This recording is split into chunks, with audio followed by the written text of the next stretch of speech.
तो फ्रेंड्स, आज हम ये जानेंगे कि AR फॉर यू सॉफ्टवेयर में डेबिट नोट और क्रेडिट नोट क्या होता है, जो हमें अकाउंट सेक्शन में विजिबल होता है। तो सबसे पहले मैं आपको दिखाना चाहूँगा यहाँ पर AR फॉर यू सॉफ्टवेयर के अंदर कि किस तरह से डेबिट नोट क्रेडिट नोट हमारा होता है। तो हम अकाउंट पे क्लिक करते हैं। अकाउंट्स पे क्लिक करने के बाद हमें एक ऑप्शन यहाँ डिस्प्ले होता है जिसका नाम है credit note and debit note. तो हम इस पर क्लिक करते हैं तो ये हमारी स्क्रीन होती है। इस स्क्रीन को डिस्कस करने से पहले हम एक फ्रेश सप्लायर बना के एक उसकी एंट्री कर लेते हैं ताकि आपको पूरी कंडीशन डिटेल में समझ में आए। सबसे पहले हम परचेज स्क्रीन पे चले जाते हैं। हम कुछ ही सेकंड्स के अंदर एक न्यू सप्लायर हम क्रिएट कर लेंगे यहाँ पर।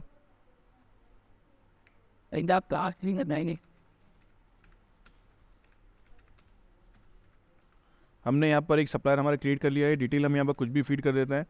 हमने यहाँ पर कोई भी डिटेल फीड कर दी है। उसके बाद यहाँ पर सप्लायर का जो भी रजिस्टर आपका टाइप होगा, आपका बिजनेस के अकॉर्डिंग जीएसटी है, नॉन जीएसटी है, वो आप यहाँ से सेलेक्ट कर लीजिएगा। अभी हम एक अनरजिस्टर्ड सप्लायर क्रिएट कर रहे हैं। तो हमने यहाँ पर एक सुमित यहाँ पर एलटीडी नाम का एक सप्लायर यहाँ पर क्रिएट कर लिया है, प्राइवेट एलटीएस नाम से। ये हमारा एक सप्लायर क्रिएट हो गया है। उसके बाद हमें यहाँ पर एक आइटम बना रहा है। यहाँ पर आइटम का नाम हमने रख लिया है टेस्ट 9000। एग्जाम्पल के लिए हमने यहाँ पर एक 10 क्वान्टिटी में परचेज कर ली है। परचेज प्राइस उसका 1000 रुपीज़ रख दिया है। एमआरपी मैंने 6 और ये मैंने रख दिया है। मेरी एक एंट्री हो गई है यहाँ पर सुमित नाम के अकाउंट्स के अंदर। जब मैंने यहाँ पर उसका इनवॉइस नंबर फीड कर दिया है, टाइप मैंने उसका नॉन जीएसटी सेव कर दिया है, अदरवाइज वो सेव नहीं होगा क्योंकि सप्लायर भी हमारा नॉन जीएसटी का मैं क्रिएट किया था। तो ये हमारा एक सप्लायर यहाँ पर क्रिएट हो चुका है। उसके बाद हम इस सप्लाई के लेजर में हम पहले चले जाते हैं आपको दिखाने के लिए, ताकि आपको डिटेल में समझ में आए कि इसका यूज़ केस क्या हो रहा है और किस तरह से वो यूज़ हो रहा है। तो हमने उस सप्लायर का यहाँ पर लेजर ओपन कर लिया है आपको समझाने के लिए। ये सप्लायर, अब आप देख सकते हैं कि यहाँ पर जो सप्लायर है इसके अंदर अभी हमने परचेज़ किया है। ये उसका परचेज नंबर है, इनवॉइस नंबर है, और ये 1000 रुपीज़ की परचेस है जो अभी हमने क्लाइंट को पेमेंट पेड नहीं किया है। अब हमें क्या करना है, इसके अंदर हमें और लाइबिलिटीज़ खड़ी करना है। और लाइबिलिटीज़ खड़ी करना है मतलब हमने यहाँ पर इसका क्रेडिट नोट डेबिट नोट हमें इसका यहाँ पर क्रिएट करना है। तो सबसे पहले हम यहाँ गए, डेबिट नोट क्रेडिट नोट को हमने ओपन किया, जो हमें अकाउंट्स में हमें जाना था। अकाउंट्स में जाने के बाद हमें क्रेडिट नोट डेबिट नोट पे क्लिक करना था। उसके बाद सबसे पहला ऑप्शन इसमें आता है वाउचर मोड का। तो वाउचर मोड में जैसे ही आप क्लिक करेंगे, यहाँ पर आपको दो ऑप्शन डिस्प्ले होंगे। पहला ऑप्शन है यहाँ पर जनरल, दूसरा है प्राइस डिफरेंस। तो अब आपको ध्यान रखना है कि दोनों का मतलब क्या होता है। जनरल जो होता है उसका मतलब होता है कि जो भी आपको लाइबिलिटी खड़ी करना है वो टोटल बिल अमाउंट के ऊपर खड़ी करना है, ना कि आइटम वाइज खड़ी करना है। ध्यान दीजिएगा, लाइबिलिटीज़ मतलब सप्लाई का जो ड्यू आपको बढ़ाना है, मतलब सप्लाई का जो ड्यू आपको बढ़ाना है वो आपको टोटल बिल अमाउंट के ऊपर बढ़ाना है, ना कि आइटम वाइज आपको रिवाइज करना है। अगर आपको आइटम वाइज आपको रिवाइज करना है तो आप प्राइस डिफरेंस सेलेक्ट करेंगे, और अगर आपको टोटल बिल के ऊपर करना है तो आप जनरल सेलेक्ट करेंगे। तो सबसे पहले अभी हम जनरल को समझते हैं। हमने यहाँ पर जनरल सेलेक्ट किया। जनरल सेलेक्ट करने के बाद हमने यहाँ पर क्रेडिट नोट सेलेक्ट किया, क्योंकि हमें उसकी लाइबिलिटीज़ को ऐड करना था सप्लायर के अंदर, हमें ड्यू को और क्रिएट करना था। तो इस कंडीशन में अभी हमें फिलहाल में ओरिजिनल इनवॉइस यहाँ पर कुछ भी यूज़ नहीं करना है। वाउचर नंबर हम चाहें तो यहाँ पर मैनुअली डाल सकते हैं जो भी हमारे पास सप्लायर से आया है। उसके बाद यहाँ पर हम जाएंगे, हम यहाँ जाने के बाद सप्लायर का नाम सेलेक्ट करेंगे। जो भी हमने सप्लायर का नाम अभी हमने क्रिएट किया था, सुमित नाम का हमारा सप्लायर था, वो सप्लायर हमने यहाँ सेलेक्ट कर लिया है। उसके बाद हमारा जो भी परचेज थी वो नॉन जीएसटी, तो सप्लाई भी नॉन जीएसटी था, इसलिए हमने टाइप उसका नॉन जीएसटी सेलेक्ट कर लिया है। आप यहाँ पर अपने बिजनेस के अकॉर्डिंग जो सप्लाई का टाइप था, जीएसटी नॉन जीएसटी, उसके अकॉर्डिंग आप सेलेक्ट कीजिएगा। उसके बाद हम यहाँ पर एंट्री कर रहे हैं। नरेशन में अगर आप कुछ लिखना चाहते हैं यहाँ पर, तो आप यहाँ पर नरेशन भी आप यहाँ पर मेंशन कर सकते हैं। फिर उसके बाद जब आप ये एंट्री करना है, यहाँ पर जब आप लाइबिलिटीज़ खड़ी कर रहे हैं तो आपको यहाँ पर सेलेक्ट करना पड़ेगा ये लाइबिलिटी आप किस अकाउंट में खड़ी कर रहे हैं, किस लेजर में ये लाइबिलिटीज़ आपकी शो होना चाहिए। सपोज मैंने अभी यहाँ पर शो करी है मिसलेनियस के अंदर। यहाँ पर जो भी आप डिस्क्रिप्शन में लिखना चाहते हैं, यहाँ पर ऐड करना चाहते हैं, जो भी सप्लाई का आपके पास बिल आया है उसके अंदर जो भी यहाँ पर उसमें डिटेल लिखी है पर्टिकुलर के अंदर, आप यहाँ पर उस डिटेल को फीड कर दिए। सपोज मैं यहाँ पर अभी टेस्ट लिख देता हूँ। यहाँ पर डिस्क्रिप्शन के अंदर जो भी अमाउंट आपको यहाँ पर ऐड करना है, लाइबिलिटीज़ में खड़ा करना है, वो आप यहाँ पर कर सकते हैं। सपोज मुझे यहाँ पर खड़ा करना है 500 रुपीज़ और लाइबिलिटीज़ में खड़ा करना है, तो मैं 500 रुपीज़ मैंने यहाँ पर सेलेक्ट किया और उसके बाद मैंने सेव बटन पर क्लिक किया।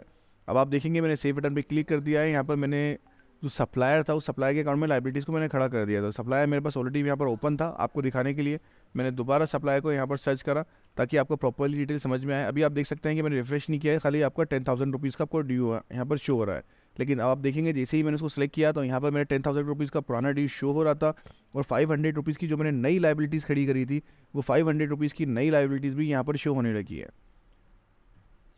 ये फर्स्ट वीडियो के अंदर हमने आपको बताया कि जनरल हमारा किस तरह से चलता है, हमारा जनरल वाला ऑप्शन वाउचर मोड के अंदर जनरल हमारा किस तरह से चलता है। अब हम आपको एक वीडियो और शेयर करेंगे, उस सेकंड वीडियो में आपको बताएंगे हमारा जो क्रेडिट नोट के अंदर जो प्राइस टाइप होता है वो किस तरह से चलता है। अगर आप मैं आपको इसी वीडियो में एक्सप्लेन कर देता हूँ वैसे डिटेली। हम यहाँ पर सिलेक्ट करते हैं, हम यहाँ पर प्राइस डिफरेंस, जैसे ही हम प्राइस डिफरेंस को यहाँ पर सिलेक्ट करेंगे, यहाँ पर सिलेक्ट करने के बाद यहाँ पर वापस सिलेक्ट करते हैं credit note. Credit note select करने के बाद जो भी हम सबसे पहले सेलेक्ट करना है उससे पहले हम यहाँ पर अपना वाउचर नंबर डाल देते हैं जो सप्लाई के पास से हमारे पास आया है, जो आइटम वाइज रिवाइज हो क्या है, आइटम का प्राइस हम वो यहाँ डालेंगे उससे पहले हम सप्लाई का नाम सेलेक्ट करेंगे, ताकि हमारे पास जो ओरिजिनल इनवॉइस नंबर है वो सर्च होकर यहाँ पर आने लगे। तो सबसे पहले हमारे सप्लाई का नाम क्या था?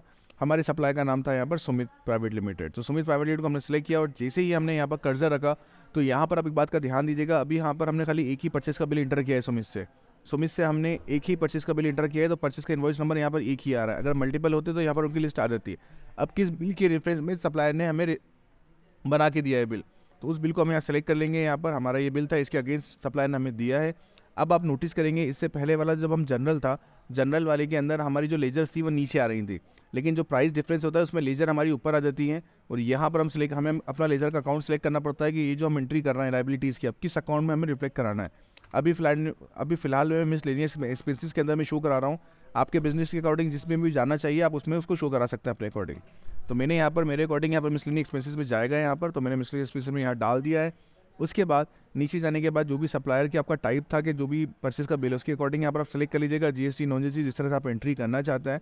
उसके बाद जो भी परचेस का बिल था, उस परचेस के बिल के अंदर जो भी आइटम थे जो रिवाइज होके आए, तो जैसे कि मैंने उस परचेस के बिल के अंदर टेस्ट 9000 मैंने एक आइटम बनाया था, उसको मैंने सर्च किया है यहाँ पर। अब आप यहाँ देख सकते हैं कि मैंने 10 क्वांटिटी में ये आइटम मैंने परचेस किया था, जिसका ओल्ड रेट था मेरा यहाँ पर 1000 रुपीज़। यहाँ पर डिस्क्रिप्शन में मैं जो भी चाहूँ ऐड कर सकता हूँ यहाँ पर मैनुअली। तो मैंने यहाँ पर लिख दिया सप्लायर रेट चेंज एग्जाम्पल, आप जो चाहें वो यहाँ पर लिख सकते हैं अपने अकॉर्डिंग। तो मैंने यहाँ पर लिखा मेरा पुराना रेट था 1000 रुपीज़, जिसको सप्लायर ने चेंज करके मुझे दे दिया है, और नया मुझे एक बिल दिया था यहाँ पर। तो मैंने सप्लायर ने मुझे गलती से उस टाइम जब बिल दिया था तो उस टाइम उसको रेट रखा था उसने 1000 रुपीज़, लेकिन उसका एक्चुअल रेट है 2000 रुपीज़।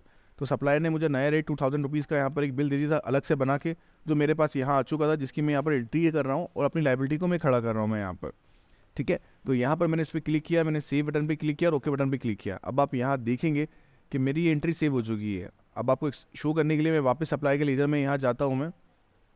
मैं सप्लाई का लेजर यहाँ ओपन कर लेता हूँ। मैं आपको समझाने के लिए मैंने सप्लाई का लेजर यहाँ क्लिक करा है, यहाँ पर सप्लाई का लेजर मैं ओपन कर रहा हूँ। मैं सप्लाई का नाम था सुमित। अब यहाँ पर अब आप नोटिस करेंगे कि जो मेरी 1000 रुपीज़ की थी, यहाँ आप देख सकते हैं कि जो मेरा बिल अमाउंट था, क्रेडिट नोट का जो नया बिल अमाउंट मुझे आया है मेरे पास यहाँ पर, तो यहाँ पर सप्लायर ने जो है मुझे जो मेरा 1000 था उसको 2000 रुपीज़ करके दे दिया था। तो आप देख सकते हैं 10 क्वांटिटी के अकॉर्डिंग 2000 इंटू नहीं हो के आया है, जो मेरा रिवाइज रेट है उसमें 1000 रुपीज़ रेस होकर 1000 से ही मेरा जो अमाउंट है वो एड हुआ है। 1000 इंटू बाई 10 करेंगे तो इतना ही अमाउंट आएगा।